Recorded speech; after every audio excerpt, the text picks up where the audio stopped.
வணக்கம். மனித இனத்தினுடைய ஒட்டுண்ணியாக செயல்படக்கூடிய அந்த சுயநலத்தன்மை போக்கு இல்லாத மனிதர்களை நம்ம கடவுள் நிலையில் வைக்கலாம்.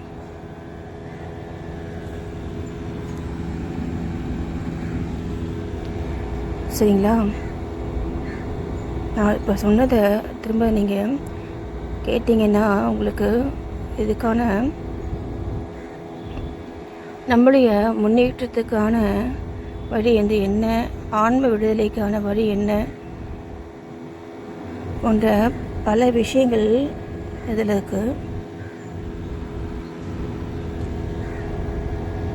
வாழ்க வளமுடன்.